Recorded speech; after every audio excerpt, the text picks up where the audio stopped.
Anti hypertensive personal introduction. तो ऐसे agent जो हाई ब्लड प्रेशर की कंडीशन हाइपरटेंशन को रिड्यूस करते हैं। हाइपरटेंशन यह एक पैथोलॉजिकल कंडीशन होती है जिसमें हमारी बॉडी की बेसल ब्लड प्रेशर अपने आर्बिट्री लेवल 140-90 mmHg से बढ़ जाती है। नेक्स्ट है classification of anti hypertensive agent. इसे मेनली 10 क्लास में डिवाइड करते हैं। फर्स्ट क्लास है अल्फा एड्रेनर्जिक ब्लॉकर्स, एग्जाम्पल है प्रिजोसिन, टेराजोसिन। नेक्स्ट है बीटा एड्रेनर्जिक ब्लॉकर्स, एग्जाम्पल है प्रोप्रानोल, मेटाप्रोनोल और टेनानोल। नेक्स्ट है alpha beta adrenergic blockers, example है लेबिटिलॉल, कार्बिडिलॉल। नेक्स्ट है सेंट्रल सिंपैथोलिटिक, एग्जाम्पल है क्लोनिडिन, मेथिल-डोपा। नेक्स्ट है calcium channel blocker. Basis of on structure इसे मेनली दो टाइप से डिवाइड करते हैं, डाईहाइड्रोपाइरिडिन्स और नॉन डाईहाइड्रोपाइरिडिन्स। डाईहाइड्रोपाइरिडिन्स का एग्जाम्पल है एम्लोडोपिन, फेल्डोपिन, निकार्डिपिन। नॉन डाईहाइड्रोपाइरिडिन्स का एग्जाम्पल है वेरापेमिल, डिल्टियाजेम। नेक्स्ट है डायूरेटिक्स, इसको भी मेनली 3 क्लास में डिवाइड करते हैं। फर्स्ट है लूप, सेकेंड है थायजाइड और थर्ड है पोटेशियम एस्पिरिन। लूप के एग्जाम्पल है फ्लोरोसेमाइड, थायजाइड का एग्जाम्पल है हाइड्रोक्लोरोथायजाइड, पोटेशियम एस्पिरिन का एग्जाम्पल है ट्राइमेट्रिन और स्पाइरोलेक्टोन। नेक्स्ट है रेनिन ब्लॉकर, एग्जाम्पल है एलिस्क्रीन। नेक्स्ट है एस ब्लॉकर, एग्जाम्पल है कैप्टोप्रिल, नैलोप्रिल, लिस्नोप्रिल। नेक्स्ट है एंजियोटेंसिन एंटागोनिस्ट, एग्जाम्पल है लोसार्टेन, अर्बेसार्टेन, कैंडेसार्टेन। और लास्ट है वैसोडाइलेटर्स, एग्जाम्पल है बोसेंटन, हाइड्रोलिजिन, मिनॉक्सिडिन और फेनोल्डिपेम। नेक्स्ट देखते हैं mechanism of action. First mechanism है अल्फा एड्रेनर्जिक ब्लॉकर्स के। जनरली हमारी आर्टेरियल स्मूथ मसल्स में अल्फा रिसेप्टर प्रेजेंट होते हैं। ये रिसेप्टर न्यूरोट्रांसमीटर नॉरएपिनेफ्रिन या फिर एपिनेफ्रिन के द्वारा स्टिमुलेट होते हैं, जिसके कारण वैसोकंस्ट्रिक्शन कॉज करते हैं।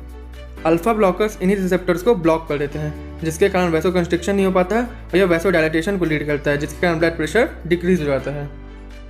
नेक्स्ट मैकेनिज्म है बीटा एड्रेनर्जिक ब्लॉकर्स का। जनरली हमारे बॉडी में हार्ट एवं किडनी में बीटा 1 रिसेप्टर लोकेटेड होते हैं। ये रिसेप्टर स्टिमुलेट होने के बाद हार्ट रेट को इंक्रीज करते हैं, जिसके कारण कार्डियक आउटपुट इंक्रीज होता है और ब्लड प्रेशर भी इंक्रीज हो जाता है। बीटा ब्लॉकर इन्हीं रिसेप्टर को ब्लॉक कर देते हैं, जिसके कारण हार्ट रेट इंक्रीज नहीं हो पाता है और कार्डियक आउटपुट डिक्रीज हो जाता है, जो ब्लड प्रेशर को भी डिक्रीज कर देता है। नेक्स्ट है अल्फा बीटा एड्रेनर्जिक ब्लॉकर्स। ये नॉन सिलेक्टिव ब्लॉकर्स होते हैं। जनरली ये बीटा 1 रिसेप्टर को ब्लॉक करते हैं, जिसके कारण कार्डियक आउटपुट डिक्रीज होता है और ब्लड प्रेशर भी डिक्रीज हो जाता है। साथ ही में ये अल्फा 1 रिसेप्टर को भी ब्लॉक करते हैं, जिसके कारण भी वेस्कुलर रेजिस्टेंस डिक्रीज होने के कारण ब्लड प्रेशर फिर से डिक्रीज हो जाता है। साइड इफेक्ट देख लेते हैं अल्फा बीटा ब्लॉकर्स के। तो हाइपोटेंशन अल्फा ब्लॉकर्स के द्वारा होता है और बीटा ब्लॉकर्स के द्वारा ब्रैडीकार्डिया, फटीग, हाइपोटेंशन और इम्पोटेंसी। नेक्स्ट मैकेनिज्म है सेंट्रल सिंपैथोलिटिक का। ये एजेंट अल्फा 2 रिसेप्टर को स्टिमुलेट करते हैं। ये रिसेप्टर हमारे बॉडी के ब्रेन स्टेम के पैरासिम्पैथिक नर्वस सिस्टम में प्रेजेंट रहते हैं। स्टिमुलेट होने के बाद ये रिसेप्टर सिम्पैथिक नर्वस सिस्टम को नेगेटिव फीडबैक देते हैं, जिसके कारण नॉरएपिनेफ्रिन और एपिनेफ्रिन का प्रोडक्शन एवं रिलीज रिड्यूस हो जाता है, जो वैसोडाइलेटेशन, कार्डियक आउटपुट को डिक्रीज एवं वेस्कुलर रेजिस्टेंस को डिक्रीज करता है, जिसके कारण ब्लड प्रेशर भी डिक्रीज हो जाता है। मेथिल-डोपा जो एक सेंट्रल सिम्पैथोलिटिक है, वो एक प्रो ड्रग होता है जो हमारी बॉडी में जाने के बाद मेथिल नॉरएपिनेफ्रिन में कन्वर्ट हो जाता है, जो उसका एक्टिव फॉर्म होता है। नेक्स्ट मैकेनिज्म है कैल्शियम चैनल ब्लॉकर्स का। बेसिकली कैल्शियम चैनल हमारे आर्टरी की स्मूथ मसल्स में प्रेजेंट होते हैं।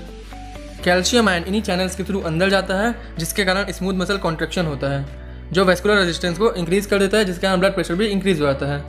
कैल्शियम चैनल ब्लॉकर्स इन्हीं चैनल को ब्लॉक कर देते हैं, जिसके कारण स्मूथ मसल कॉन्ट्रैक्शन नहीं हो पाता है और वेस्कुलर रेजिस्टेंस 0 हो जाता है, जो ब्लड प्रेशर को डिक्रीज कर देता है।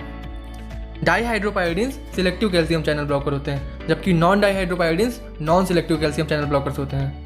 जो non selective calcium channel blocker होते हैं वो ना केवल आर्टेरियल स्मूथ मसल के कैल्शियम चैनल को ब्लॉक करते हैं, बल्कि ये कार्डियक सेल के भी कैल्शियम चैनल को ब्लॉक कर देते हैं, जिसके कारण मायोकॉन्ड्रियल कॉन्ट्रैक्टिलिटी, हार्ट रेट एवं कंडक्शन डिक्रीज हो जाता है। अब साइड इफेक्ट देखते हैं कैल्शियम चैनल ब्लॉकर्स के। तो डिजीनेस, हेडेक, फ्लशिंग एवं ओडिमा डाईहाइड्रोपाइरिडिन्स के कारण होता है और नॉन डाईहाइड्रोपाइरिडिन्स के कारण कॉन्स्टिपेशन होता है। नेक्स्ट एजेंट है डायूरेटिक्स। तो ये जनरली नेफ्रॉन का एक बेसिक स्ट्रक्चर है। लूप डायूरेटिक्स, ये डायूरेटिक्स लूप ऑफ हेनले के असेंडिंग पार्ट से सोडियम एवं क्लोराइड आयन के रीअब्जॉर्प्शन को डिक्रीज कर देते हैं, जिसके कारण मेड्यूला पार्ट में टोनिसिटी बढ़ जाती है और ये कलेक्टिंग डक्ट से H2O के रीअब्जॉर्प्शन को इनहिबिट कर देता है, जिसके कारण ब्लड में प्लाज्मा का लेवल रिड्यूस हो जाता है और यह ब्लड प्रेशर को डिक्रीज कर देता है। नेक्स्ट एजेंट है थायजाइड। ये DCT से सोडियम आयन के रीअब्जॉर्प्शन को इनहिबिट कर देता है, जिसके कारण ब्लड में प्लाज्मा का लेवल रिड्यूस हो जाता है और ये फिर से ब्लड प्रेशर को डिक्रीज कर देता है। लास्ट एजेंट है पोटेशियम एस्पिरिन। ये जनरली कलेक्टिंग ट्यूब्यूल से सोडियम पोटेशियम सिम्पोर्टर को इनहिबिट कर देता है, जिसके कारण सोडियम आयन का रीअब्जॉर्प्शन ब्लड में नहीं हो पाता है और ये फर्दर प्लाज्मा वॉल्यूम को रिड्यूस कर देता है, जिसके कारण ब्लड प्रेशर भी डिक्रीज हो जाता है। साइड इफेक्ट देखते हैं डायबिटिक्स के। तो hyperkalaemia. Next mechanism renin angiotensin aldosterone system से रिलेटेड है। तो मेनली इस सिस्टम में एंजियोटेंसिनोजन रेनिन एंजाइम के थ्रू एंजियोटेंसिन 1 में कन्वर्ट होता है एवं एस एंजाइम के थ्रू एंजियोटेंसिन 2 में कन्वर्ट होता है। एंजियोटेंसिन 2 AT1 रिसेप्टर के साथ बाइंड होकर वैसोकंस्ट्रिक्शन एवं किडनी में वाटर रिटेंशन करता है, जिसके कारण ब्लड प्रेशर इंक्रीज हो जाता है। अब कुछ एंटी हाइपरटेंसिव एजेंट होते हैं जो इस मैकेनिज्म को इंटरफेयर करते हैं एवं ब्लड प्रेशर को डिक्रीज करते हैं, जैसे रेनिन ब्लॉकर रेनिन के सिक्रीशन को इनहिबिट कर देता है, एस ब्लॉकर एस के सिक्रीशन को इनहिबिट कर देता है, जिसके कारण एंजियोटेंसिन 2 का फॉर्मेशन इनहिबिट हो जाता है। इसके अलावा एंजियोटेंसिन रिसेप्टर ब्लॉकर्स होते हैं, वो AT1 रिसेप्टर को ब्लॉक कर देते हैं, जिसके कारण एंजियोटेंसिन 2 AT1 रिसेप्टर के साथ बाइंड नहीं हो पाता है। तो फाइनली ये एजेंट वैसोकंस्ट्रिक्शन एवं वाटर रिटेंशन को ब्लॉक कर देते हैं, जिसके कारण ब्लड प्रेशर डिक्रीज हो जाता है। साइड इफेक्ट देखते हैं तो hyperkalaemia, dry cough, oedema. Last mechanism देखते हैं वैसोडायलेटर्स के। फर्स्ट एजेंट है बोसेंटेन। ये एजेंट जनरली पल्मोनरी वेसिकल को डायलेट कर देते हैं, जिसके कारण ब्लड प्रेशर डिक्रीज हो जाता है। नेक्स्ट एजेंट है फेनोल्डोपेम। ये एजेंट रीनल, कोरोनरी, सेरिब्रल एवं मेजेंट्रिक आर्टरीज को डायलेट कर देते हैं, जिसके कारण ब्लड प्रेशर डिक्रीज हो जाता है। साइड इफेक्ट देखते हैं तो फर्स्ट है chest pain, heart palpitation, rapid heart beat, fluid retention, nausea, vomiting, dizziness, headache and flushing. So these are the anti-hypertensive agent. If any query, you can contact me through Gmail, Facebook, Blogger and Instagram. Thank you.